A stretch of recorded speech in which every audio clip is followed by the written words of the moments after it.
So hi guys, I wanted to go through the VR controller with you.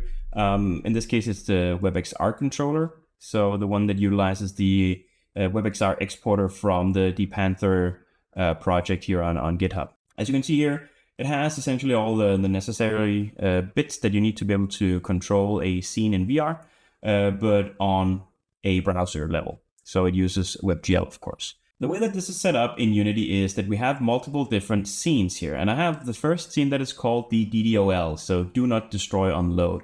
What this means is that this game object here, the _app, has a script that says do not destroy on load. It's not a huge script, it's just on awake, make sure that this object will never die.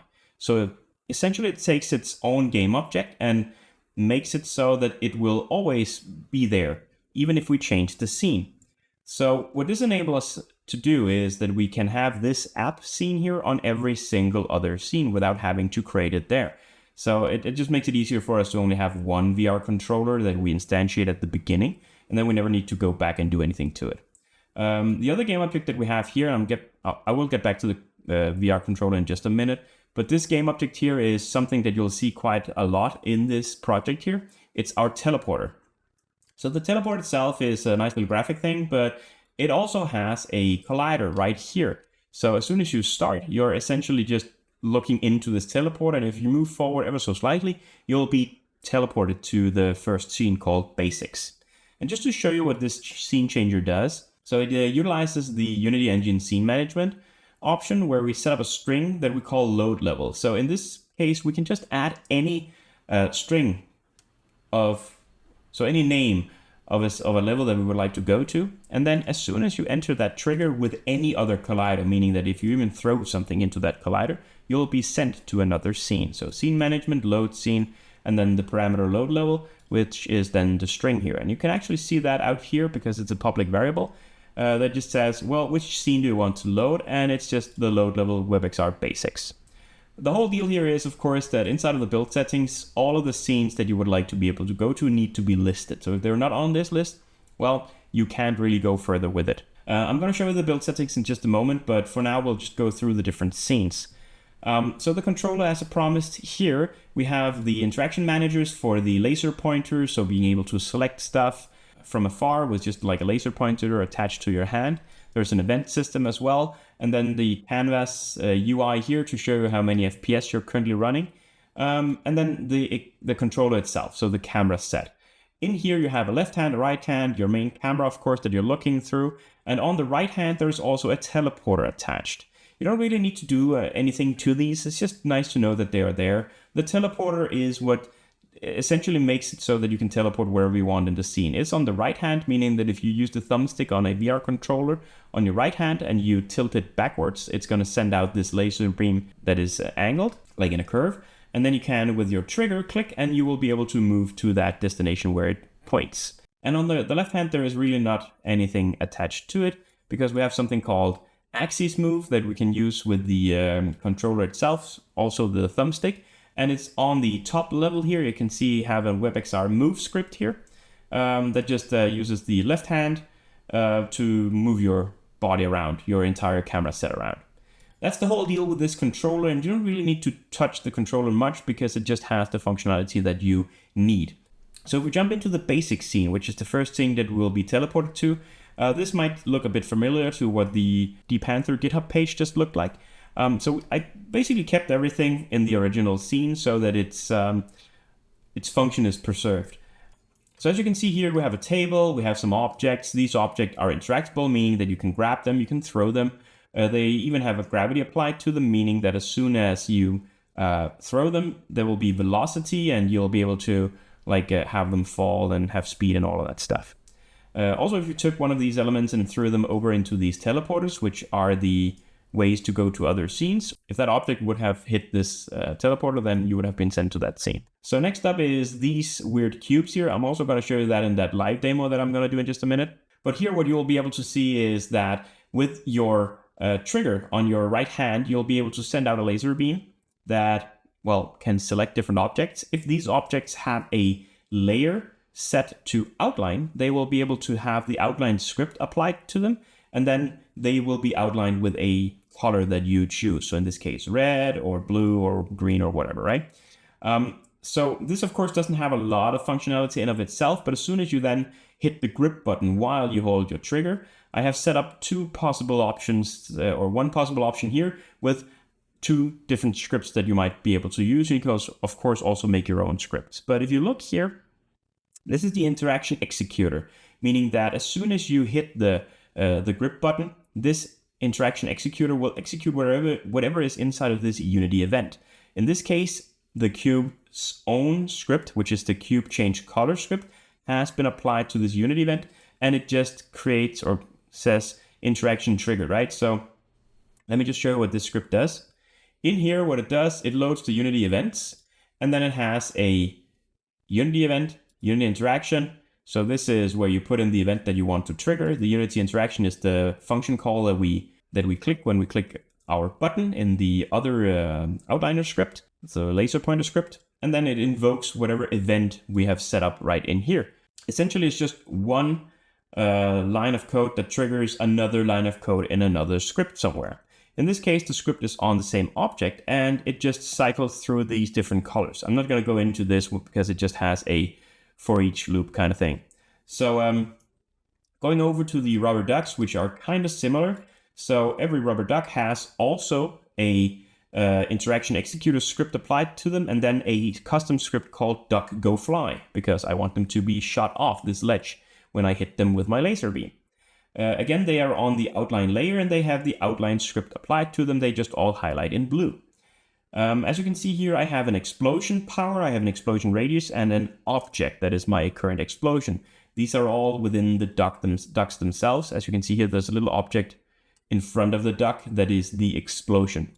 It just makes it so that the duck goes flying backwards, essentially. So if you want to have a look at what all of that stuff does, you can go into the script and look at it here. And I've also set up a small tester right here that if you just hit number 1 on your keyboard, it's just going to trigger this function called dock shot, right? So it's getting thrown. Then over here, we're done with the outliner and all of that functionality that has. Over here, we have a huge sphere. And this sphere has a big box around it, which is a collider. That collider is so that if we walk into it, we would be able to start a video. Because as you can see, when I'm inside of this sphere here, I cannot look out, because it is an inverted sphere, which is also why it says that it's called Kino Ball, because it's a custom 3D model that I just very quickly set up in Blender and just imported. The whole deal here is that there is a video player applied to this object. The thing is that when you have something that runs on web, you actually have to link to all of these different assets that you would like to load, because videos, for instance, cannot be added to the Unity project that you then export. So here, as you can see here, I'm just linking to a 1.mp4 on my domain. And the whole deal is that when I walk in here, I will see like a factory floor kind of thing. So I get it presented with that. Again, some sort of app. But the thing that controls all of this stuff is the video starter down here. So if I'm just going to open this one, as you can see here, it just loads the Unity engine.video. It sets up a public video player, so it needs to know which video player. And then on trigger enter, whatever collider hits it, it will start playing. When I'm exiting, it also doesn't really care which collider exits, but then it will pause the video. So the video is just going to stand still. I could have deleted these two, but I didn't. So that's essentially what the Kino Ball does. A larger version of this has been made inside of the 360 video scene. So I'm going to show you that one next. This one is a bit more special though, because the entire scene here is just black, and you can teleport back to the basics, but there's nothing else that you can actually do in here. The whole deal here is that the skybox itself, so the entire circumference, has been made into a video player. So first of all, there is an object inside of the scene itself right here. It's an invisible object that is just called video. This is my video player. This loads a 360 video from a London Bridge somewhere, or Tower Bridge, or whatever it's called. And then as soon as you just load the scene, that thing starts, and we'll be able to look all the way around and see that London skyline thing. But to make it so that this one will render on the skybox itself, I actually need to set up a few materials. So in this case here, I have the video that is being sent to a render texture, which is called, here the target texture is just called 360 text. This needs to be manually set up to the video size, so it's kind of important that you figure out what the size of the video is. And then I'm setting up a material that is set to skybox panoramic. In here, in this spherical HDR, this is where that texture is then being applied to. And then what I can do is I can just take the material here and drag it out into the skybox, let go, and this is now a big old video player. So you can see videos all the way around. That is what the 360 video scene does. So let's try to go to one of the other scenes that we have. So we have street, house, and simple AR. Street is just so that you can see how another 3D environment would look, and also how you would be able to add videos on your own. So all of these are just custom made billboard kind of things to be able to play back a video file. So let's say that I would like to add a commercial to this video file. As soon as I get into this circumference here, or this area, it should start a video player for me.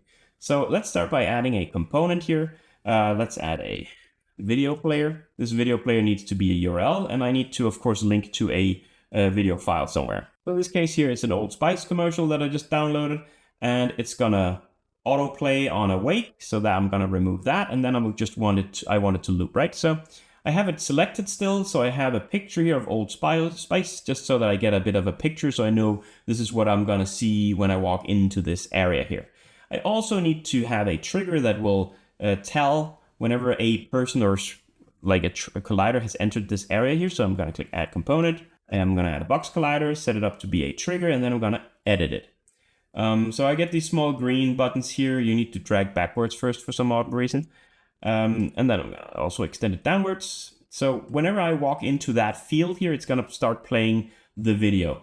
And I have this video starter script already that I'm just gonna add to that billboard. And as you can see, it just needs to know which video player. So I'm gonna take the video player and add it there. So as soon as I walk in or out of this collider, it's gonna start or end the video itself. So the next scene is called House. What this scene does, again, is to show another environment, just again, to give you a bit of an understanding of how it could be set up. You can make everything interactable if you want to. So let's just take this microwave here. Currently, this is just a 3D object without anything special on it. I would like to make it interactable. So first of all, I need to set it to be tagged as not untagged, but interactable. So as soon as I click interactable, now I can interact with it. However, it needs to know where I have grabbed the object. So it also needs a collider. So add component, box collider. This collider is now the size of the microwave. I also need to add some physics to it, because otherwise I wouldn't be able to move it. It's just going to be a static object. So add component. I'm going to add a rigid body component to it. Rigid body just means add physics to this and make it fall and interact with objects and such. Right now, if I were to play this scene, this microwave would just fall through the ground because it's on a surface that doesn't have a collider either. So I'm going to click this object here, and then I'm going to say add component, add a box collider to this as well. And now it is completely boxed in, meaning that if I play this game, the microwave is going to stand here on the table. I will be able to grab it and throw it essentially. That is that for this scene. I would like to now show you the simple AR scene as well. So if I go over here, I click the simple AR scene. Inside of this scene here is all the same components for interactions at least that we had on the basics scene, but the entire environment has been removed. And this is because when you're inside of the VR solution, well, you're just being completely immersed in the world itself. But you can also remove the environment and just have it render the pass-through. So out in the browser, you have two buttons. One button is called the AR and one is called the VR. Normally you would click the VR button, but if you click the AR button and you go into this scene here, everything around you will be visible through the cameras in the VR headset, and you'll then see all of these different objects overlaid to your experience. So you'll be able to interact with these and they will be able to fall down and such. Right now they would be falling forever because I didn't install the floor, but you could make like an invisible plane in the bottom here or something like that, no problem. So this also concludes the rundown of the scene itself. I'm just going to show you the render settings or the build settings. So it needs to be set up to WebGL, of course. And then if you haven't clicked it already, there's like a switch platform button down here.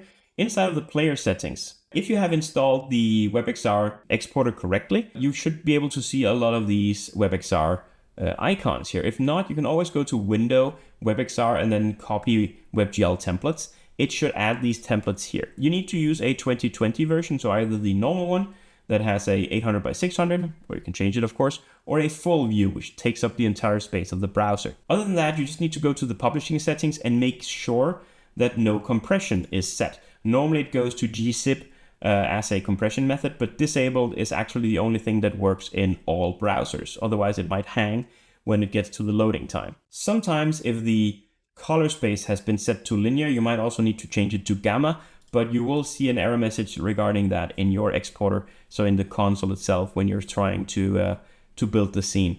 But there's nothing really more to do other than that. You can of course change the company name, the product name, all of that stuff. But that is essentially it. Now you can just go to your build settings and hit either build or build and run, and you should get an HTML page and be able to upload that to a HTTPS server.